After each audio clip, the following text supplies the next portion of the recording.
Hallelujah, Hallelujah, Hallelujah, Hallelujah.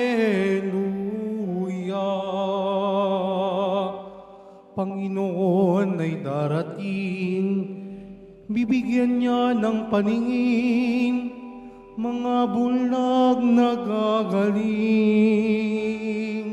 Hallelujah, Hallelujah, Hallelujah, Hallelujah.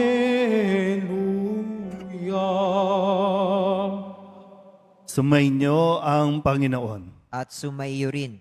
Ang mabuting balita ng Panginoon ayon kay San Mateo. Papuri sa iyo, Panginoon. Noong panahong iyon, pag-alis ni Jesus sa lugar na iyon, sinundan-sundan siya ng dalawang lalaking bulag. Sumisigaw sila na ang wika, "Anak ni David, mahabag kayo sa amin." Pagpasok ni Jesus sa bahay, lumapit sa kanya ang mga bulag. Tinanong sila ni Jesus, "Naniniwala ba kayo na magagawa ko ito?" "Opo, Panginoon," sagot nila. At tinipo niya ang kanilang mga mata at sinabi, "Mangyari sa inyo ang ayon sa inyong paniniwala." At nakakita na sila. Mahigpit na ipinagbilin sa kanila ni Jesus na huwag sasabihin ito kanino man. Ngunit nang sila'y makaalis, ibinalita nila sa buong lupaing yaon ang ginawa sa kanila ni Jesus. Ang mabuting balita ng Panginoon. Pinupuri ka namin, Panginoong Heso Kristo. Magsiyo po muna ang lahat. Isang magandang hapon sa inyo pong lahat. Palapakan natin ang pong Jesus Nazareno. Ngayon po ay unang Biyernes para sa buwang ito, unang Biyernes para sa ating paglalakbay sa panahon ng Adbyento. At nakikita po ninyo dito sa altar ng 4 na kandila. No? Yung isa ay may sindi para tayo po ay magabayan sa ating paglalakbay. May 4 na linggo na ibinibigay sa atin para maihanda natin ang ating mga sarili para nang sa ganon, pagdating ng araw ng kapanganakan, yung unang pagdating ni Kristo ay talagang makita natin ang liwanag. Handa natin mabuti, si Kristo ang liwanag. Sabihin niyo nga po, si Kristo ang liwanag. So ulitin nga po, no? Ang ating paglalakbay, base sa ating liturhiya, nasa panahon tayo ng Adbyento, ng paghahanda. At bawat pagbasa, sa bawat araw, sa bawat linggo, ay binibigay sa atin para tayo po samahan at gabayan. Malinaw po? Uy. Okay. Kaya ngayon, sa kwento ng ating Ebanghelyo, mayroong 2 bulag. Meron po bang bulag dito? Wala naman, lahat nakakakita. So kadalasan lang, nagbubulag-bulagan tayo at pinipili nating ipikit ang ating mga mata. Pero ngayon, ang paanyaya sa atin, magtungo tayo, sundan natin si Kristo. Nang sa ganon, magliwanag ang ating buhay. Sa Ebanghelyo, yung 2 bulag, imagine niyo po 2 bulag. At ang sabi dito, sunod sila ng sunod kay Jesus. At habang sila'y sumusunod, sumisigaw sila ng, "Anak ni David, mahabag kayo sa amin." Mga bulag ito. So ano kayang gusto nilang hingin sa Nazareno? Bakit sila sunod ng sunod? Ikaw, halimbawa, kayo mga nararito, anong gusto nyong sabihin sa Nazareno? Bakit punta kayo ng punta dito? Sunod kayo ng sunod sa Nazareno. Malinaw ba sa iyo kung ano ang gusto mo? Kasi nakakatiyak ako, hindi man sabihin nung dalawang bulag na bakit sila sunod ng sunod, malamang sa malamang hindi pagkain ang hingi nila. Hindi pera ang gusto nila. Ang gusto nila makakita sila. Ina-assume ko lang naman po, no? Pero eto nga, sa kanilang usapan, nang nandun na si Jesus sa isang bahay, tinanong sila ni Jesus. Pero mo, no? Sinundan pa rin sila. Hanggang doon sa bahay. Ngayon, ang tanong ni Jesus, naniniwala ba kayo na magagawa ko ito? Kaya ako ina-assume na ang gusto ng dalawang bulag, makakita silang muli.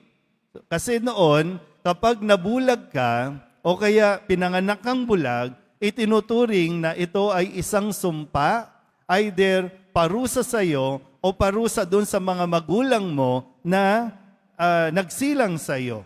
Yun ang kanilang paniniwala, yung kanilang pag-iisip. Okay, so ngayon, kaya narinig nung dalawang bulag marahil na nandiyan dyan si Jesus, nabuhayan sila ng pag-asa, kung kaya't hindi man nila nakikita si Jesus, narinig nila ang kanyang pangalan at ipinagsisigawan nila na sana marinig sila ni Jesus at hindi sila binigo. Magandang mapaalalahanan tayo, no? Walang binibigo ang poong Jesus Nazareno para sa taong sumusunod sa Kanya. At huwag kang titigil, huwag kang hihinto. Ito, alam mo yung katangian nitong dalawang bulag na ito na sana magdulot din ng panibagong lakas sa atin, panibagong pag-asa sa ating lahat. Sabihin nyo nga po sa katabi ninyo, may pag-asa ka pa. Lalong-lalo na, yung katabi nyo, lalong-lalo, yung dalawang bulag nga, nabuhayan ng pag-asa at nagbibigay ng pag-asa sa atin. Yung katabi mo, hindi naman niyang bulag. So lalo tigit, may pag-asa yan, may pag-asa tayo. Sabihin nyo nga po, may pag-asa pa ako. Ulit, may pag-asa pa ako.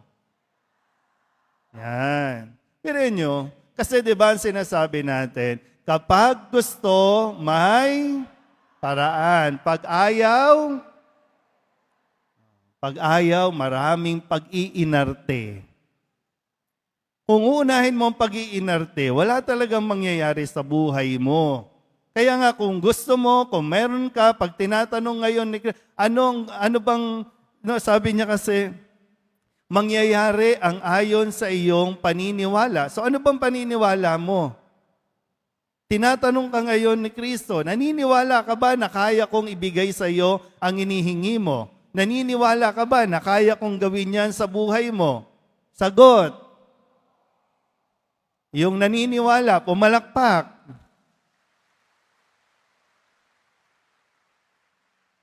Pero, sabihin niyo ulit sa katabi ninyo, kumilos ka. Hindi pwedeng tatamad-tamad. Hindi pwedeng yung iiyak ka lang sa Nazareno. Kaya nga binibigay itong halimbawa, di ba? Bulag na ang dalawang yan, pero nakasunod sila kay Kristo. So hindi hadlang yung may kapansanan ka para makasunod ka kay Kristo. At lalong-lalo na ikaw, wala kang kapansanan, buong-buo ka. Ang problema lang, yung pag-iisip mo, yung mentality mo, na lagi mo sinasabi, ganito na lang ako kay kawawa naman ako, eto lang ako, hindi ko kayang gawin, eto lang, kaya asa ka na lang, hingi ka na lang ng hingi. Iyak ka lang ng iyak, walang magagawa yung iyak-iyak mo. Kumilos ka, magtrabaho ka, kung may pangarap ka, sundan mo si Kristo, pakinggan mo ang kanyang mga aral, uunlad ka, aasenso ka. Bakit yumayaman yung mga tao kahit na nag-ghost project ang mga yan? Bakit patuloy silang yumayaman? Kasi talagang naniniwala silang yayaman ako, kaya yumaman sila. Pero yung kanilang paghangad, sinasabayan ng pagkilos. Anong gagawin natin? 500 pesos ang nga lang ang Noche Buena. Tapos bibili ka ng galunggong, 400 pesos ang kilo. Anong gagawin natin? So magmumukmuk na lang ba tayo? Kasi patuloy naman tayong nagbubulag-bulagan, di ba? Ngayon, alam nyo na. Pero pagdating naman ng election, bulag-bulagan na naman ng drama natin. Asa ka na naman sa 500, sa 1,000. Tapos reklamo ka ngayon. Sabi din ng DTI, 20 pesos lang daw ang aginaldo, ha? Sapat na yon. Pero di ba, napakagandang paalala sa ating lahat. Kasi kung anong iniisip mo, kung anong pinaniniwalaan mo, yun talaga ang mangyayari sa iyo. Minsan na rin natin narinig na sinabi ni Kristo, di ba? Maging matalino kayo. So walang deboto ng Nazareno ang nananatili sa kamangmangan. Kaya nga tinuturuan tayo ni Jesus. So kung tinuturuan, matuto ka. Kapag natuto ka, aayos ang buhay mo. Kaya lang kung tatamad-tamad ka, walang mangyayari sa buhay natin dito. Yung puro na lang tayo reklamo, puro na lang tayo rally, welga. Lumalayo nga tayo sa Nazareno. Kaya nga lagi, yung paa niya, sundan mo ang Nazareno. Makinig ka sa Nazareno. At yung tanong Nazareno, naniniwala ka ba? Kasi yun ang minsan tayo mismo nagdududa sa sarili natin. Nakakatawa rin tayo minsan, no? Naniniwala tayong mapaghimala ang Nazareno. Hahawakan mo pa yan ng panyo. Ipapahid mo pa kung saan may sakit. Pero naniniwala ka ba na kaya ng Nazareno? Nagdududa ka eh.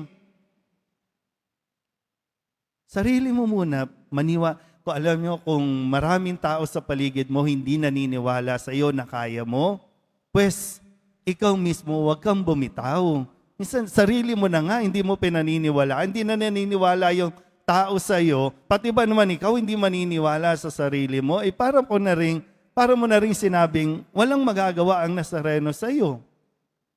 Kaya mo yan. Magsumikap ka. Dagdagan mo pa yung sipag, dagdagan mo pa yung tiyaga mo, lalong-lalo na yung pananampalataya natin sa poong Nazareno. Yun naman yan eh. Kaya nga ito, hindi nabigo yung 2 bulag. Nakakita sa simpleng tanong, mangyayari ang ayon sa iyong paniniwala. Sabihin niyo nga po, naniniwala ako sa Nazareno. Kung naniniwala ka sa Nazareno, pakinggan mo ang kanyang sinasabi. Pakinggan mo at magtiwala ka sa kanyang mga itinuturo. Siya ang liwanag na gagabay sa atin, siya ang tutulong sa atin para magliwanag din ang ating buhay. Amen?